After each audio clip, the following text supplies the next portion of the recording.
Asking for it. A novel approach. Episode 21.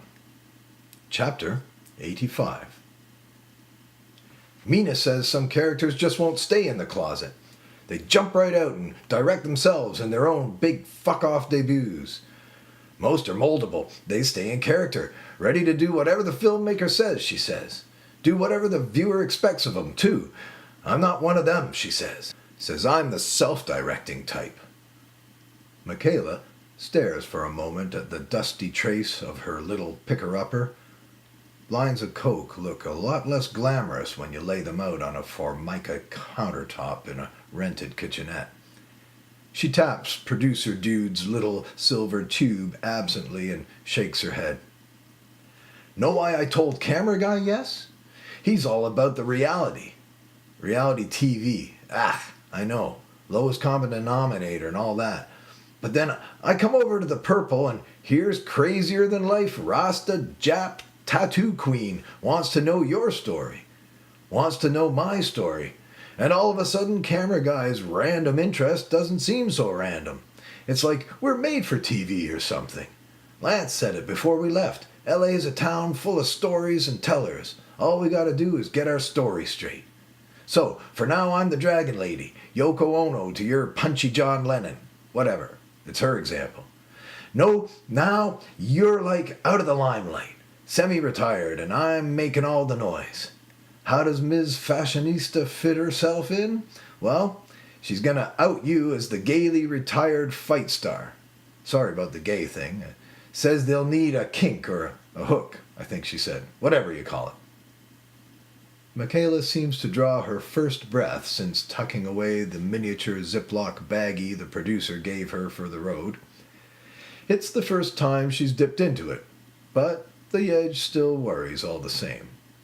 He pictures her losing that beautiful beefy physique, burning her big healthy candle at both ends, getting that used up look you can see between smiles all over this town. Her cell rings, and Michaela sweeps it up from the little table at the bed's side with a forced flourish of nonchalance. She looks, for all the world, ready to dine on whoever's calling. It's Lance. She runs down roughly the same concept she's just inflicted on the edge, slightly less breathlessly, but every bit as wiggy. Then she listens, at first with a bit of a frown, finally with a degree of surprise in her slightly buggy eyes. After 2 consecutive simple okays, for responses on her part, the conversation ends. What's our man in Miami have to say? Says he's heard worse. He's going to text me another contact. Apologizes for the last one. Says I should flush the rest of this shit down the toilet. Well, doing a better job of looking out for you than I am. She looks at the edge for what feels like a whole minute, her mind racing a little, but feeling the unmistakable approach of laughter building all the while. The edge is rolling one of her shirts in a towel he's dampened in the washroom sink. This ironless ironing actually seems to improve the look of the thing. The funny thing is, he told me, didn't suggest it. He told me. He didn't make a joke or anything. Told you what? Well, he told me what to do. Funny? Yeah. I mean, really funny. Like he'd grown a pair or something. Sweating in his leathers, somewhere under the Florida sun, Lance is actually smiling as he hangs up. He didn't even have to insist. Michaela seemed all too eager to hear him out, and ostensibly to carry out his instructions vis-a-vis her next moves. As for the coked-up yipping, well, she's a big girl and smart. She'll get past all that. Chapter 86. Maxine Castigliani looks at Jim's streetheart with just a hint of irritation twisting one corner of her mouth. She pushes a crystal salt shaker a little forward across the table toward him. Check, then. Jims looks alarmed and instantly, overwhelmingly contrite. They are sitting at a table near the windows in a fashionable new restaurant, one that was a less new restaurant just the previous month, and a successful restaurant just past its peak of popularity not more than a year before that. At least they've tried a new chef this time, in addition to the usual changes of name, menu, and decor. In novelty-mad, foodie Toronto, the life cycle of restaurants has grown absurdly short. You wouldn't like dessert, perhaps? Check, as in we are somewhat in peril with this turn of affairs, Jims. She waggles the dainty salt shaker. Jims gives a muted exclamation of relief, smiles at his own expense, and spreads his hands to cradle some little problem on the table before him. Having turned the intangible briefly this way and that, he gives Maxine a look of timid regret. I rather hoped you'd be pleased. A good deal of funds will be freed up from our patently unprofitable, however appropriate, endeavors. Fundamental shifts in business direction do not inspire confidence, Jims. But we are not beholden to investors or the like. If we were, it would not be their opinions I'd be anxious about. It's my own faith in the enterprise that's being shaken at this. Forgive me, but Recalculate's mission was already fanciful, in terms fiscal, I mean. Even if our general pushback against patriarchal norms is laudable, this new cause is difficult to view in the same light. The light in the room is dimmed for the second time since they've arrived. About the base of her wine glass, Maxine's pale hand, carmine enameled nails notwithstanding, fairly glows in the light of their table's single candle. We're not human traffickers, are we, Jims? The idea confounds reply. When he's mustered a response, Jims prefers it meekly. A foundation for assisting refugees. It would be the society's final, purely philanthropic function. Restitution, we could even call it. True, eventually I should like to grow this endeavor to meet the ever greater, more crucial need. But our immediate future would remain the woman-forward investment firm you've consolidated from the society's disparate irons. 90% of our business. Jims. Maxine did not quite sigh. She gathered her business partner, her elder, childlike, into the embrace of her gaze. I do not begrudge the 10% stake, or its genuine humanitarian purpose. Let's order that dessert, shall we? The waiter comes at Jims's discreet signal. He remains a little too chatty after opening their dessert menus for them. Maxine cuts him short with her order, the crème caramel.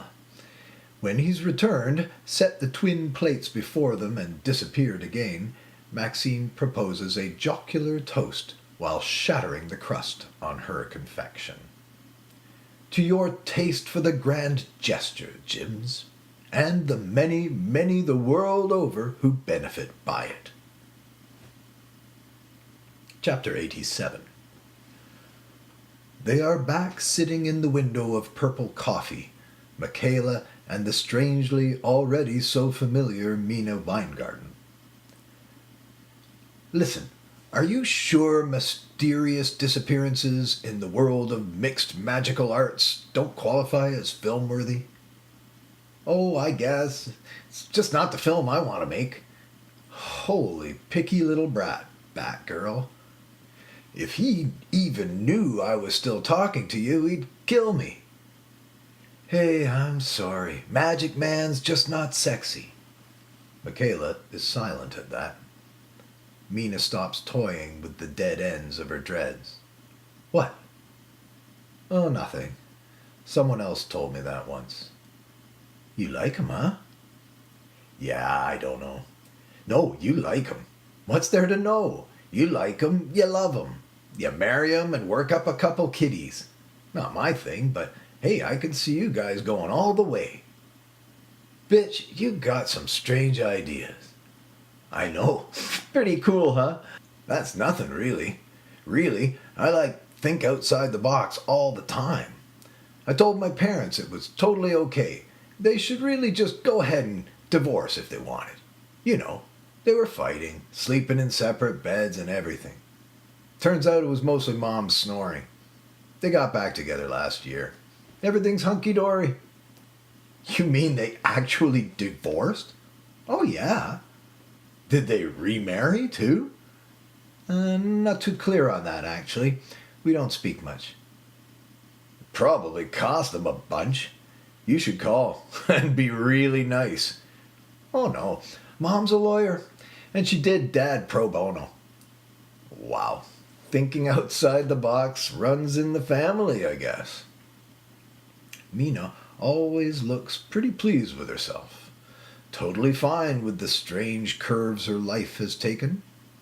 Michaela wonders how long it's been since she felt that satisfied with herself. It's important to be good with yourself. But really, what do you have to accomplish before you've earned it? Is self-satisfaction actually something you need to earn? Or is it more a kind of birthright, a happiness that's yours to lose? Michaela absently takes inventory of Mina's pretty, quirky, punky get-up as the girl scrutinizes the activity out on Sunset. The little army boots, oversized bib overalls, and her signature clean white wife beater. Where did that fucking stupid name come from anyway? The only image it brings up for Michaela is that Stanley Kowalski Brando. And now she thinks of it, didn't he wear a t-shirt in Streetcar? Oh, those rare but golden afternoons, her half-brothers out of the house for a change. She'd snuggled with her mother, the old VHS deck whirring and grinding until the pictures began. The heavy drama black and whites, her mother's favorites. Elizabeth Taylor giving better than she got with Richard Burton in an epic throwdown, something about Virginia and a wolf. All her life, Michaela has known that she's easy on the eyes. Even her mother, never generous with the compliments, always said so. At 32, still young, strong, and living an adventure, she should be happy. And she isn't?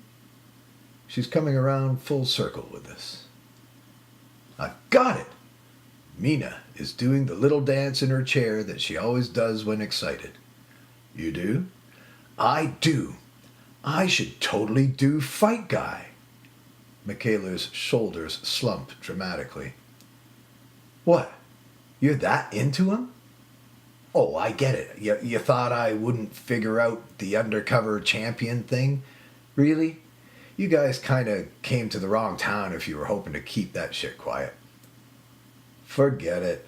Just talk to him before you do anything you might regret. The Edge, the film, it might not fly the way you'd like. Oh, chillax, would ya? I didn't mean do the Fight Guy film. I meant do him. What? Yeah, I mean, he's not putting out, is he? Putting out what? For you. He's not moving his junk, is he? Plumping your pillows and shit. And what exactly would this accomplish? I mean, apart from you perilously close to an early grave, I mean. I don't know. You'd get jealous and maybe take some initiative with him. Yeah, I don't think that would work. Telling me in advance and all. I don't know. I think you might be jealous already. I don't think he'd do you. No? Okay. But why isn't he doing you? Yeah, I've got a theory about that too, but this premature intimacy thing we're doing here, and you being like half my age and all, kind of weird. Okay, I might be half old Fighty's age, but you could totally be my big sister. You're still a total hottie. Maybe I should do you. What's the theory, by the way? I'll give you a theory. My theory of why you're such a nosy, no boundaries little vixen. Video game syndrome. Other people's lives are just too much of a game for you to resist, huh? Other people's? I totally rock at my own life. And nope, never got into the gaming thing. Too geeky. Sorry, but you suck at analysis. It's a gift, you know. Not everybody's got it. Oh, and you do, I suppose. Well, let's just compare theories. Why haven't you guys done the nasty? You want to go first, or shall I? Oh, please, be my guest. You haven't. I knew it. Okay, genius. Figured you'd figured that one out a while back. Fine. Still, if you really haven't, and it's been like a long time, let's see. I know. He's horribly disfigured then. Down there, I mean. He doesn't want to get it out because he's afraid you'll be afraid or something. Oh my God. Hey, that's a good one.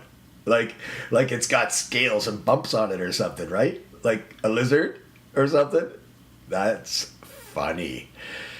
Trouble is, I've seen it, and it's not too shabby.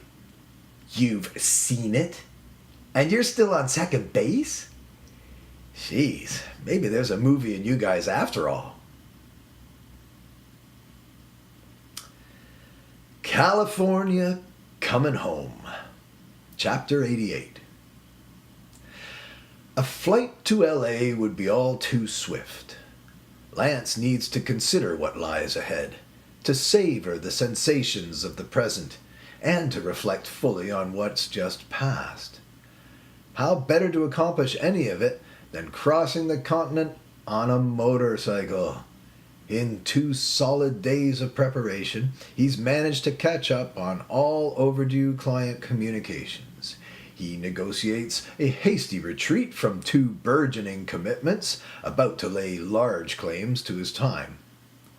On day 3, he snugs a dust cover over the Panamera and pilots the Norton up his building's spiral exit ramp, then out into pre-dawn Miami Beach streets. He's not planning on dilly-dallying. Now he's back in the saddle, he wants to see if he can do 500-mile days. Make sure his leisurely passage doesn't stretch into an endless voyage. Maybe he'll spend a night or 2 under the stars. Somewhere in the West Texas desert, maybe. Just better than halfway. Well, maybe the sleeping rough bit is a bit of a stretch. Regardless, he still has a final order of business to accomplish before he can set out. The DB90. The good folks at DB Pleasure Products acquiesced after appeals to their sense of humanity and the convincing threat of a lawsuit. He'll be accommodated at an address just outside of Tallahassee, a light industrial development. Tallahassee is north, conveniently on his route before it bends west. Lance's GPS girl keeps repeating the company name with each new direction, and the way her digital voice pronounces Pleasure Products is creeping him out. It reminds him of the digital guide's voice, used in several of the hypno clips he's wanked away to late into too many nights. He mutes the GPS in his helmet's headset, and the final residual anxiety over his new trajectory disappears along with the voice. There are no company names on the building at 5582 through 5590 Exit Parkway Industrial Park. Lance pulls in, props the bike up on its center stand, and tugs off his helmet and gloves. He eventually finds DB Pleasure Products, listed on a directory inside the last of 3 sets of entry doors punctuating the building's otherwise featureless length. He's buzzed in and embarks down a long corridor, passing through a succession of gray metal fire doors as he goes. Beyond each barrier is more corridor, endless walls with occasional doors, some featuring business branding and some anonymous. DB's doors have been painted a tasteful shade of dusty rose pink, and they're unlocked. Inside is a smallish warehousing outfit, breadbox-sized shipping cartons stacked to the ceiling on metal racks flanking a spacious aisleway. At the far end of this aisle is something that resembles a receiving desk. In his armored boots and one-piece racing leathers, Lance Robo walks down the polished concrete aisleway, watching for signs of life at that desk. He notes the strains of something one notch up from mall music. When he finally arrives at the unoccupied desk, he turns to see a man pushing an empty yellow hand truck up the aisle he's just walked down himself. The man raises a hand in greeting and casually covers the remaining distance between them. Abandoning the hand truck, he stands for a moment, head tilted back, peering up at the boxes nearest the corrugated steel ceiling nearly 20 feet above them. He's about 45, unshaven, fairly thick-set. Had the whole shop to yourself here. Could have made off with, what, maybe 6,000 units. 6,000 ways to pleasure yourself. We are not alone, hey? Lance shakes his head ruefully and snaps his fingers at that missed opportunity. Then he smiles, he hopes indulgently, and extends his hand. Lance Abierti. I got the address from the phone help lady. Ah, Wendy. Yeah, great girl. Jarvis. Now, how can I help you? Well, I'm told I can find my way out of a DB90 here. Ha! Bet you're wondering how you found your way into the thing as well. Sorry. Not at all. Not a day goes by, actually. Jarvis, Lance can see as the man circles around behind the desk, wears his graying hair in a tied-back wispy ponytail. He fishes a pair of stylish, orange-framed reading glasses from his shirt pocket and searches about on the cluttered desk's top. Nope, no way out here. Little key of some kind, is it we're looking for? Lance's heart sinks as his frustration rises, threatening to shatter the veneer of bonhomie that has characterized their brief exchange thus far. Oh, wait a minute. Let's see. A very small bolt shoots free of its harbor in the DB90's alloy chassis. Lance jumps at the little shudder the mechanism has produced. With an apologetic/mischievous grin, Jarvis waves a little remote he'd found on the desktop. Sorry, couldn't resist. They all come chipped, just in case. Lance's relief is such that he can't muster any indignation at this guy's messing with him. Jarvis, you'll excuse me, but I'd like to check and make sure this little episode is really over. Of course. Completely understand. Go right to it. Lance expected directions to a washroom, but decides it is truly unimportant at this point. He turns away from the man, unzips his suit from chin to waist, and fishes around in the moist confines of his boxers. With some difficulty, he's able to coax the divided metal shell open and remove it. Jarvis's presence notwithstanding, Lance revels a moment in the breezy sensation of freedom regained. He takes another moment to examine his disarmed little nemesis before pocketing it. Free at last, huh? Listen, obviously you could just tell me to fuck off, but Lance zips back up, only half listening before turning to face the man. Jarvis is reclined in his high-backed office chair. In the midst of the clutter on his desktop is an open laptop. The guy's grinning as he turns it toward Lance. See, I'm writing a novel, and well, I gotta ask, was she worth it? Jesus, thinks Lance. This just gets better and better. When he doesn't immediately reply, the would-be novelist adds, just saying. Yeah, well, writer, huh? You know, the ancient Greeks considered creative acts to be the intercession of demons. Yeah, They called these impulses from the spirit world geniuses. Just saying. Huh. Just saying what? Yeah, just saying.